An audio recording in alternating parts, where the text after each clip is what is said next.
جو ٹائم بم سے ہلاک نہیں ہونا چاہتے تھے۔ انہوں نے اندھا دھند باہر کی جانب چھلانگیں لگا دی۔ ان کے گرنے اور چیخنے کی آوازیں سنائی دیں۔ کسی نے ٹارچ روشن کی۔ نیچے پہنچنے والے بے تحاشا طیارے سے دور بھاگ رہے تھے، اور اس طرح یہ اندازہ ہو گیا کہ باہر دشمن موجود نہیں ہے۔ شبانہ اس بھیڑ میں بچھڑ گئی تھی۔ میں نے موقع سے فائدہ اٹھا کر چھلانگ لگا دی۔ زمین پر پہنچا تو میرے قریب 2-4 افراد اور گرے۔ وہ لوگ تقریباً ہوش و حواس میں تھے۔ میں نے کہا، عورتوں اور بچوں کو فوراً ہی نیچے لانے کا انتظام کرنا ہوگا۔ ایک جوان نے کہا، اس کے لیے سیڑھی بنانی ہوگی یا رسی لٹکا کر انہیں اتارنا ہوگا۔ ہم تدبیریں سوچ رہے تھے، اتنے میں طیارے کے دروازے سے اسٹیورڈ کی آواز آئی۔ وہ مسافروں سے کہہ رہا تھا، آپ لوگ ایک طرف ہو جائیں، لگیج روم سے آپ لوگوں کے بستر کھول کر نیچے بچھائے جائیں گے تاکہ آپ لوگوں کو چھلانگ لگانے کے بعد چوٹ نہ پہنچے۔ ہٹ جائیے، پیچھے ہٹ جائیے۔ 5 منٹ کے بعد یہ اسٹیورڈ اور طیارے کا پائلٹ فولڈنگ بستروں کو پھینکنے لگا۔ ہم انہیں کھول کھول کر بچھانے لگے۔ جب بستروں کا ایک بہت ہی تیز اسٹیج بن گیا تو پہلے بچوں کو نیچے پھینکا گیا، پھر عورتیں چھلانگ لگا کر اپنے بچوں کو سمیٹتی ہوئی طیارے سے دور بھاگنے لگی۔ شبانہ میرے پاس آ گئی۔ آخر میں مردوں نے چھلانگ لگائی۔ طیارہ خالی ہوتا جا رہا تھا۔ لوگ ایک سمت بھاگتے جا رہے تھے۔ سب کے ذہن میں ایک ہی دہشت تھی کہ طیارے میں کئی ٹائم بام رکھا گیا ہے اور کسی وقت بھی قیامت خیز دھماکوں سے اس کے چیتھڑے اڑ سکتے ہیں۔ شبانہ میرے ساتھ دوڑتے دوڑتے ہانپنے لگی۔ وہ بار بار گرنے لگتی تھی، میں سنبھالتا جاتا تھا۔ وہ ایک جگہ تھک کر ہار کر بیٹھ گئی اور سانس تیزی سے چل رہی تھی۔ ہانپنے کے باعث منہ سے آواز نہیں نکل رہی تھی۔ اس نے اشارے سے بتایا کہ آگے نہیں بڑھ سکے گی۔ میں نے آس پاس دیکھا، اندھیرے میں بہت سی عورتیں اور بچوں کی دھیمی آوازیں سنائی دے رہی تھیں۔ سبھی وہاں نڈھال ہو کر بیٹھ گئے تھے۔ طیارہ وہاں سے نظر نہیں آ رہا تھا۔ پتہ نہیں ہم بھاگتے ہوئے کتنی دور آ گئے تھے۔ کسی حد تک یہ اطمینان ہو گیا کہ دھماکے سے یہاں نقصان نہیں پہنچے گا۔ اندھیرے میں کسی نے کہا، اسمگلروں نے ہمیں 1 گھنٹہ تک طیارے میں خاموش بیٹھنے کے لیے کہا تھا۔ وہ 1 گھنٹہ گزر چکا ہے۔ میرا خیال ہے کہ ٹائم بام نہیں رکھا گیا ہے۔ کسی عورت نے تائید کی، ہاں، اس اعظم نامی شخص نے ہمیں خواہ خوفزدہ کیا۔ لعنت ہے اس پر۔ میں نے مسکرا کر کہا، اگر میں نے خواہ وہ بات کہہ دی تھی تو تم طیارے میں واپس جا کر اپنا سامان لے آؤ۔ میری بات کا کسی نے جواب نہیں دیا۔ میں نے کہا، دشمنوں سے کسی بھی دشمنی کی توقع کی جا سکتی ہے۔ میں نے ایک شبہ کے تحت تم لوگوں کو طیارے سے دور پہنچا کر ایک حفاظتی تدبیر کی ہے۔ کوئی جرم نہیں کیا ہے۔ کتنے ہی لوگ میری تائید کرنے لگے۔ پھر ایک ٹارچ روشن ہوئی۔ اس ٹارچ میں دور تک مسافر نظر آئے۔ کچھ گھاس میں بیٹھے ہوئے تھے، کچھ لیٹے ہوئے تھے اور کچھ درختوں سے ٹیک لگائے کھڑے تھے۔ ایک نے پوچھا، کیا سب یہاں آ گئے ہیں؟ ایک عورت نے روتے ہوئے کہا، میرا 5 برس کا بچہ نظر نہیں آ رہا ہے۔ رومی تم کہاں ہو؟ وہ ٹارچ والے کے ساتھ رومی کو تلاش کرنے لگی۔ اتنے میں شرما کی آواز سنائی دی، میری سیکریٹری نظر نہیں آ رہی، واسنا تم جہاں بھی ہو میری آواز سن کر چلی آؤ۔ اس کے بعد ایک لڑکی کی آواز سنائی دی، پاپا تم کہاں ہو؟ میں روزی تمہیں آواز دے رہی ہوں۔ پاپا پاپا، میں نے کہا، کچھ لوگ گم ہو گئے ہیں، شاید طیارے سے باہر نہیں لائے گئے، ہمیں واپس جانا چاہیے۔ شبانہ نے کہا، میں تمہیں نہیں جانے دوں گی، کہاں ہو تم؟ میرے قریب رہو۔ وہ تاریکی میں میری آواز کی سمت بڑھی، میں پیچھے ہٹ گیا، پھر دبے قدموں سے دور ہوتا چلا گیا۔ وہ قافلے میں تھی، میں کچھ دیر کے لیے اسے وہاں چھوڑ سکتا تھا۔ دور اندھیرے میں اس کی آواز سنائی دی، عاظم تم کہاں ہو؟ آواز کیوں نہیں دیتے؟ کسی نے ہنستے ہوئے کہا، لو وہ بھی گم ہو گیا۔ شبانہ کی غصہ بھری آواز سنائی دی، ٹارچ روشن کرو۔ وہ بھی یہاں تھا۔ مجھے ٹارچ کی ہلکی سی روشنی نظر آئی، لیکن میں درختوں کے جھنڈ میں ایک درخت کی آڑ میں کھڑا ہو گیا۔ جب ٹارچ بجھ گئی تو میں پھر بھاگتا ہوا طیارے کی سمت جانے لگا۔ تاریکی میں یہ نہیں کہا جا سکتا تھا کہ میں صحیح سمت جا رہا تھا، کیونکہ ہم اندھا دھند طیارے سے دور ہو گئے تھے۔ ایک دوسرے کے بھاگتے ہوئے قدموں کی آواز نے ہم سب کو ایک مقام پر پہنچایا تھا، اور جنگل کی تاریکی میں کسی ایک مقام کو پہچاننا اور یاد رکھنا تقریباً ناممکن ہوتا ہے۔ میں تیزی سے آگے بڑھتا رہا۔ تاریک سناٹے کی طرح کھڑے ہوئے درخت قریب آتے ہوئے نظر آ جاتے تھے۔ میں ان سے کترا کر آگے بڑھ جاتا تھا۔ ہر لمحہ یہ یقین ہوتا تھا کہ دیو ہیکل طیارہ ذرا دور سے نظر آ جائے گا۔ بہت دیر بعد اپنی حماقت کا احساس ہوا۔ مجھے پہلے سمجھ لینا چاہیے تھا کہ درختوں کے جھنڈ میں طیارہ لینڈ نہیں کر سکتا تھا۔ وہ قدرے میدانی علاقہ تھا جہاں ہم نے طیارے کو چھوڑا تھا، اور میں پیچ در پیچ درختوں کے درمیان سے گزرتا جا رہا تھا۔ میں نے ایک جگہ ٹھہر کر دیکھا، مشرق کی سمت افق پر ہلکی سی لالی نظر آ رہی تھی۔ کسی دم صبح ہونے والی تھی۔ میں نے چاروں طرف گھوم کر آواز دی، رومی رومی، واسنا۔ میری آواز دور تک گونج گئی، پھر خاموشی چھا گئی۔ میں ایک درخت سے ٹیک لگا کر کھڑا ہو گیا، تب میری چھٹی حس نے کہا کہ جنگل خاموش نہیں ہے، قریب ہی کہیں خطرے کی آہٹ ہے، جسے میں محسوس تو کر سکتا تھا مگر خطرے کی سمت کا تعین نہیں کر سکتا تھا۔ کھلی جگہ بھاگ کر اپنی حفاظت نہیں کر سکتا تھا۔ میں فوراً بیٹھ گیا، پھر زمین پر لیٹ کر آہستہ آہستہ رینگنے لگا جہاں کسی نے میری بو سونگھ لی تھی۔ وہ جگہ چھوڑ دینا ہی دانش مندی تھی۔ ویسے اس وقت خطرہ کہاں نہیں تھا۔ جنگل میں سانپ بھی تو ہوتے ہیں، وہ بھی میرے طرح پیٹ کے بل رینگتے ہوئے مجھ پر حملہ کر سکتے تھے۔ زمین سے اٹھ کر کسی بھی دشمن کا ٹارگٹ نہیں بننا چاہتا تھا۔ میں ٹھہر ٹھہر کر پیٹ کے بل رینگتا ہوا ذرا دور نکل آیا۔ آسمان کا مشرقی کنارہ کچھ واضح ہو گیا تھا۔ تھوڑی دیر میں سویا ہوا جنگل جاگنے والا تھا۔ پھر میں اپنی روپوشی برقرار نہیں رکھ سکتا تھا۔ یہی خدشہ میرے ندیدہ دشمن کو بھی تھا کہ وہ چھپ کر حملہ نہیں کر سکے گا۔ اس لیے طویل انتظار سے جھنجھلا کر اس نے آواز دی، "یو ڈیم فول! تم کہاں مر گئے؟ آواز دو ورنہ میں اس عورت اور بچے کو گولی مار دوں گا۔" میں نے اطمینان کی سانس لی۔ عورت اور بچے کہنے کا مطلب یہی ہو سکتا تھا کہ وہ واسنا اور رومی کے متعلق کہہ رہے ہیں۔ بہت دیر پہلے میں نے ان دونوں کا نام لے کر آواز دی تھی۔ مجھے للکارنے والا سمجھ گیا تھا کہ میں ان دونوں کی تلاش میں آیا ہوں، اس لیے انہیں گولی مار دینے کی دھمکی دے رہا تھا۔ خوبی ایک قسمت سے وہ میرے بالکل قریب تھا۔ ہمارے درمیان موٹے تنے کا ناریل کا درخت کھڑا ہوا تھا۔ میں بڑی آہستگی سے اٹھ کر بیٹھ گیا۔ مجھے ہلکی سی سسکی سنائی دی، پھر ایک مردانی آواز سرگوشی میں ابھری، اسے چپ کراؤ ورنہ شوٹ کر دوں گا۔ واسنا کی دھیمی سی آواز سنائی دی، تم بار بار دھمکی دے کر بچے کو خوفزدہ کر رہے ہو۔ میں بھی کہتی ہوں ہمیں تلاش کرنے والا جا چکا ہے، بھگوان کے لیے ہمیں جانے دو۔ بکواس مت کرو، مرد کی آواز آئی۔ میں نے اس کے قدموں کی آواز نہیں سنی ہے، وہ واپس نہیں گیا ہے۔ میں نے سر کو ذرا بائیں جھکا کر درخت کی آڑ سے دیکھا۔ آفتاب کی پہلی کرن بھی ہمیں دیکھنے لگی۔ بالکل ہی ملجگی سی روشنی تھی جو تاریکی کو دور کرنے کی کوشش کر رہی تھی۔ مجھے واسنا نظر آئی۔ وہ درخت سے 2 قدم کے فاصلے پر رومی کو گود میں اٹھائے کھڑی تھی۔ اسی وقت درخت کے پیچھے سے ایک ریوالور والا ہاتھ آگے بڑھا۔ وہ درخت کے دوسری جانب دیکھنے کے لیے جھک رہا تھا۔ میں نے ایک بارگی اس کی کلائی کو مضبوطی سے گرفت میں لے کر اوپر کی طرف جھٹکا دیا۔ ٹھائیں کی آواز کے ساتھ گولی چلی۔ درختوں کے پرندے شور مچاتے ہوئے اڑنے لگے۔ ٹھائیں! دوسری فائرنگ کے ساتھ ہی میں نے ریوالور والے ہاتھ کو موڑ کر اسے گرفت میں لیا، لیکن اسے اٹھا کر پھینکنے سے پہلے معاف کر دیا کیونکہ وہ بوڑھا اور کمزور تھا۔ ریوالور آسانی سے میری گرفت میں آ گیا تھا۔ میں نے اسے ہولے سے دھکا دیا تو وہ گھاس پر گر پڑا۔ میں نے اسے پہچان لیا۔ وہ وہی بوڑھا تھا جس نے طیارے میں مجھ پر اعتراض کیا تھا کہ اسمگلروں کو گولیوں کا نشانہ بنا کر مجھے ہنگامہ نہیں کھڑا کرنا چاہیے تھا۔ وہ سہم کر گھاس پر سے اٹھتے ہوئے بولا، "مجھے نہ مارنا، میں دشمن نہیں ہوں۔" میں نے پوچھا، "کیا تم روزی کے پاپا ہو؟" "ہاں، میں وہی ہوں۔ مجھے نہ مارو، نہیں تو میری بیٹی میرے غم میں مر جائے گی۔" میں نے واسنا کی جانب دیکھا۔ صبح کا اجالا باریک ہو کر اس کے بدن سے لپٹ رہا تھا۔ وہ رومی کو گود سے اتار کر اپنی ساڑی درست کر رہی تھی اور مجھے احسان مندی سے دیکھ رہی تھی۔ میں نے پلٹ کر بوڑھے سے پوچھا، "تمہارا نام کیا ہے؟" "وائن ایڈگر۔" اس نے جواب دیا۔ "تم اپنی بیٹی کو چھوڑ کر واسنا اور رومی کو کہاں لے جا رہے تھے؟" "کہیں نہیں، ہم راستہ بھٹک گئے تھے۔" واسنا آگے بڑھ کر بولی، "یہ جھوٹ کہتا ہے۔ میں طیارے سے کودنے کے بعد مسٹر شرما کو تلاش کر رہی تھی، لیکن وہاں سب لوگ ٹائم بم سے خوفزدہ ہو کر بھاگ رہے تھے اور میں اسے اٹھا کر بھاگنے لگی، مگر ٹھوکر کھا کر گر پڑی۔ تب یہ بوڑھا وائن میرے پاس آیا۔ یہ سب سے آخر میں طیارے سے اترا تھا۔ سب لوگ جا چکے تھے۔ اس نے اندھیرے میں میری ساڑی کو چھو کر کہا، "اچھا، تو تم وہی ہندوستانی لڑکی ہو؟ یہ بچہ اپنے ماں باپ سے بچھڑ گیا ہے، اسے اٹھا کر لے چلو۔" یہ بچے کو اٹھا کر تیزی سے چلنے لگا۔ میں نے کہا، "بھاگو، یہاں کسی بھی وقت ٹائم بم کا دھماکہ ہو سکتا ہے۔" یہ ہنستے ہوئے بولا، "یہ سب بکواس ہے، آرام سے چلو۔" لیکن میں اور تیزی سے چلنے لگی اور اس نے ہاتھ پکڑ کر کہا، "تنہا آگے بڑھو گی تو اس جنگل کی بھول بھلیوں میں گم ہو جاؤ گی۔ میں یہاں کے راستے جانتا ہوں۔" "کیسے جانتے ہو؟" "میں یہاں کئی بار آ چکا ہوں، یہاں کے باشندے بھی مجھے پہچانتے ہیں۔" واسنا کی باتیں سن کر میں نے وائن ایڈگر سے کہا، "ایسے وقت جبکہ سبھی خوفزدہ ہو کر بھاگ رہے تھے، تم سب سے آخر میں اطمینان سے طیارے کے باہر آئے۔ تمہیں کیسے یقین ہوا کہ وہاں ٹائم بم نہیں رکھا گیا ہے؟" اس نے جواب دیا، "بس یوں ہی، میں نے سوچا کہ اسمگلرز اس طیارے کو ٹائم بم سے تباہ کریں گے تو دھماکوں کی آواز اور لپکتے ہوئے شعلے دور تک جائیں گے، پھر وہ فرار ہونے سے پہلے ہی پکڑے جائیں گے، لہٰذا وہ طیارے میں ٹائم بم رکھنے کی حماقت نہیں کر سکتے۔" میں نے پوچھا، "یہاں کے باشندے تمہیں کس طرح پہچانتے ہیں؟" "میں یہاں سے ناریل ایکسپورٹ کیا کرتا تھا، اس لیے تمام مقامی باشندوں سے واقفیت ہے۔ ابھی تو میرے ساتھ چلو، میں تم سے تعارف کراؤں گا۔" مجھے شبہ ہوا کہ وہ باتیں بنا رہا ہے۔ وہ کوالمپور اور پنانگ جیسے ملائکہ شہر میں بیٹھ کر بزنس کر سکتا تھا، اس دور افتادہ جنگل میں غیر مہذب لوگوں میں آ کر کاروبار کرنے والی بات کو ذہن تسلیم نہیں کر رہا تھا۔ میرے ذہن میں ایک تدبیر آئی۔ میں واسنا کی طرف پلٹ کر باتیں کرتے ہوئے ریوالور کے چیمبر کو خالی کرنے لگا۔ میری پشت بوڑھے وائن کی طرف تھی۔ میں نے پوچھا، "واسنا، کیا خیال ہے؟ کیا ہمیں وائن کے ساتھ مقامی باشندوں کی بستی میں جانا چاہیے؟" وہ بڑی محبت اور عقیدت سے مجھے دیکھ دیکھ کر مسکرا رہی تھی۔ اس نے کہا، "تم ذہین بھی ہو اور دلیر بھی۔ اتنے سارے مسافروں میں کوئی ہماری تلاش کے لیے نہیں نکلا، میں کس منہ سے تمہاری تعریف کروں؟" میں نے واسنا کو آنکھ مارتے ہوئے کہا، "میں دیکھ رہا ہوں کہ تم اس ریوالور سے خوفزدہ ہو، ڈرنے کی بات نہیں ہے، میں اسے یہیں پھینک دیتا ہوں۔" میں نے ریوالور کو دور پھینکتے ہوئے کہا، "چلو وائن، بستی تک ہماری رہنمائی کرو۔" وہ ہمارے پیچھے آگے بڑھا۔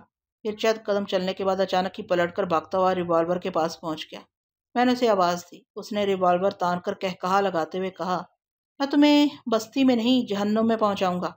میں نے سہم کر کہا، مسٹر وائن، مگر تم مجھے مارنا کیوں چاہتے ہو؟ وہ دانت پیس کر بولا، مرنے سے پہلے سن لو کہ میں اسمگلروں کا باس ہوں۔ ریٹا جس باس کو جانتی تھی وہ میرا پارٹنر ہے۔ یہ میری پلاننگ تھی کہ میرے ماتحت مجھے مسافروں کے درمیان چھوڑ کر جائیں گے۔ پہلے وہ تمام مال کو ایک محفوظ مقام تک پہنچائیں گے۔ اس وقت تک اگر تمام مسافر بغاوت پر اتر آئیں تو طیارے سے نکل پڑیں تو میں ان کے ساتھ رہ کر اپنے لوگوں کو خفیہ پیغام پہنچاؤں گا تاکہ وہ تم سب کو اس جنگل میں گھیر کر مارتے رہیں اور چشمدید گواہوں کو مٹاتے رہیں۔ میں نے پوچھا، پھر تو تمہیں ان مسافروں کے پاس جانا چاہیے تھا۔ واسنا اور رومی کے ساتھ ادھر کیوں آ گئے؟ ہی وہ ہنستے ہوئے واسنا کو للچائی ہوئی نظروں سے دیکھتے ہوئے بولا، اس کی جوانی پر دل آ گیا ہے۔ تمہارے آنے سے پہلے میں زبردستی کر رہا تھا مگر یہ قابو میں نہیں آ رہی تھی۔ ایسے ہی وقت مجھے احساس ہوا کہ ہمارے قریب کوئی ہے۔ پھر تمہارے پکارنے کی آواز سنائی دی۔ کوئی بات نہیں، اب تمہاری موت کے بعد میرے ارمان پورے ہو جائیں گے۔ یہ کہتے ہی اس نے ریوالور کے ٹریگر کو انگلی سے دبایا۔ کھٹ کی آواز آئی مگر گولی نہ چلی۔ میں نے آگے ہاتھ بڑھا کر اپنی مٹھی کھول دی۔ میری ہتھیلی پر 4 کارتوس رکھے ہوئے تھے۔ میں نے کہا، بے وقوف بوڑھے، اگر میں یہ چال نہ چلتا تو تم اپنی زبان سے اپنا پول نہ کھولتے۔ لاؤ ریوالور واپس کر دو۔ اس نے پتھر مارنے کے انداز میں ریوالور کھینچ مارا، پھر ایک سمت بھاگنے لگا۔ میں نے کارتوس پھینک کر اس کے پیچھے دوڑ لگائی۔ رک جاؤ وائن، میں تمہاری بیٹی کے پاس تمہیں زندہ واپس لے جاؤں گا۔ لیکن وہ بے تحاشا بھاگتا جا رہا تھا۔ اس کے دوڑنے کا انداز بتا رہا تھا کہ وہ اس جنگل کے چپے چپے سے واقف ہے اور جنگلی باشندوں کی طرح اونچے نیچے راستوں پر دوڑتے رہنے کا عادی ہے۔ وہ کم بہت برابر فاصلہ رکھ کر بھاگ رہا تھا۔ اگر مجھے اس کی تیزی اور تراری کا علم ہوتا تو میں اسے دھمکی دینے کے لیے ریوالور ضرور ساتھ لاتا۔ میں نے خواہ ریوالور سے اسے دھمکی دی، رک جاؤ ورنہ فائر کر دوں گا۔ بڈھا چالاک تھا، دھمکی میں نہیں آیا۔ اب میں اسے بڈھا نہیں کہوں گا کیونکہ وہ جوانوں کی طرح دوڑ لگا رہا تھا، بلکہ جوانوں سے زیادہ پھرتی دکھا رہا تھا۔ یقیناً اس کی کوئی منزل ہوگی، اس لیے بے تکان منہ اٹھائے بھاگا جا رہا تھا۔ ایک جگہ پہنچ کر اچانک ہی اس نے ایک لمبی چھلانگ لگائی جیسے کوئی نالا پھلانگ رہا، حالانکہ وہاں صرف گھاس پھوس کا ڈھیر تھا۔ چھلانگ لگاتے ہی وہ گر پڑا۔ میں اسے پکڑنے کی دھن میں تھا، اس لیے اس کی چھلانگ کے مقصد پر غور نہ کر سکا، سیدھا دوڑتا چلا گیا۔ تب اچانک ہی میرے پاؤں تلے سے زمین نکل گئی۔ بے اختیار میرے حلق سے ایک چیخ نکلی۔ میں گہری پستی میں گرتا ہوا ایک گڑھے کی تہہ میں پہنچ گیا۔ گڑھے کی تہہ پتھریلی نہیں تھی، پھر بھی میری ہڈیاں دکھنے لگی، آنکھوں کے سامنے تارے ناچنے لگے۔ تب سمجھ میں آیا کہ جانوروں کو یا دشمنوں کو شکار کرنے کے لیے جنگلی باشندے اسی طرح گڑھے کھود کر اوپر سے گھاس پھوس بچھا دیتے ہیں۔ میں نے ایسی جنگلی تدبیریں کتابوں میں پڑھی تھی یا فلموں میں دیکھی تھی۔ اب خود ایسے ایک گڑھے میں گر کر قید ہو گیا تھا۔ میں نے سر کو جھٹک کر اوپر کی جانب دیکھا۔ مائن گڑھے کے کنارے سے جھانکتے ہوئے ہانپ رہا تھا اور کہہ رہا تھا، الو کے پٹھے، میں ساری دنیا کی پولیس کو نہ چاہتا ہوں، تم کس قید کی مولی ہو؟ اب یہاں آرام سے پڑے رہو، میرے ماتحت کسی وقت یہاں آ کر تمہیں ٹھکانے لگا دیں گے۔ یہ کہہ کر وہ پیچھے ہٹ گیا، نظروں سے اوجھل ہو گیا۔ میں نے اسے آواز دی، وائن میری بات سنو، مجھے دشمنی پر مجبور نہ کرو۔ اس کی آواز سنائی دی، دشمنی اور کسے کہتے ہیں؟ تم نے میرے 6 بہترین آدمیوں کو ہلاک کیا، اب میرے آدمی تمہیں زندہ نہیں چھوڑیں گے۔ اس کی آواز دور ہوتی چلی گئی۔ میں نے اسے پھر آواز دی لیکن کوئی جواب نہ ملا۔ تب میں واسنا کو پکارنے لگا، وائن کا تعاقب کرتے ہوئے پتہ نہیں میں کتنی دور آ کر پھنس گیا تھا۔ میں اس امید سے پکار رہا تھا کہ جنگل میں دور تک آواز گونجتی چلی جاتی ہے۔ میں پکارتے پکارتے تھک گیا، بے بس ہو کر اکڑوں بیٹھ گیا، ایسا لگ رہا تھا جیسے اپنی قبر میں بیٹھا ہوا ہوں۔ اس گڑھے کی چوڑائی تقریباً 6 فٹ اور گہرائی 15 فٹ تھی۔ میں 15 فٹ کی بلندی تک اچھل کر گڑھے سے باہر نہیں جا سکتا تھا۔ اگر چاقو یا کوئی آہنی ہتھیار ہوتا تو اس سے آس پاس کی دیواروں کو ذرا کھود کر اوپر چڑھنے کی تدبیر کر سکتا تھا، لیکن میں بالکل ہی نہتا تھا۔ میں اٹھ کر چاروں طرف کی دیواروں کو ٹٹولنے لگا۔ جانور گڑھے میں گرنے کے بعد بالکل میری طرح چاروں طرف گھومتے ہوں گے اور راستہ نہ پا کر دیواروں سے سر ٹکراتے ہوں گے۔ میں دیواروں پر ہاتھ مار رہا تھا۔ وہ سخت مٹی کی دیواریں تھیں، انہیں ریت یا گیلی مٹی کی طرح انگلیوں سے کھودا نہیں جا سکتا تھا۔ میں پریشان ہو کر پھر بیٹھ گیا۔ وقت آہستہ آہستہ گزرنے لگا۔ واسنا نے یقیناً مجھے تلاش کیا ہوگا اور راستہ بھٹک گئی ہوگی، اتنی دور چلی گئی ہوگی کہ میری آواز اس کے کانوں تک نہیں پہنچ سکی ہوگی۔ میں اپنے طور پر سوچ رہا تھا، باہر کی دنیا کی خبر مجھے نہیں تھی، قبر کی دنیا میں میری ذہانت کام نہیں آ رہی تھی۔ تجربہ ہو رہا تھا کہ قبر میں پہنچ کر انسان واپس آنے کی تدبیر نہیں کر سکتا۔ تقریباً 5 گھنٹے گزر گئے۔ باہر تیز دھوپ کی جھلک دکھائی دے رہی تھی۔ اس دھوپ کے باوجود گڑھے میں ٹھنڈک تھی اور اب مجھے بھوک لگ رہی تھی۔ میں پھر اٹھ کر بے چینی سے سر اٹھا کر دیکھنے لگا، صرف آسمان نظر آ رہا تھا۔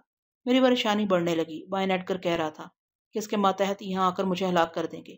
وہ مقامی باشندوں کی بستی میں پہنچ گیا ہوگا اور اپنے آدمیوں کے ساتھ واپس آ رہا ہوگا۔ کاش کہ وہاں سے نکل بھاگنے کی کوئی تدبیر سمجھ میں آ سکتی۔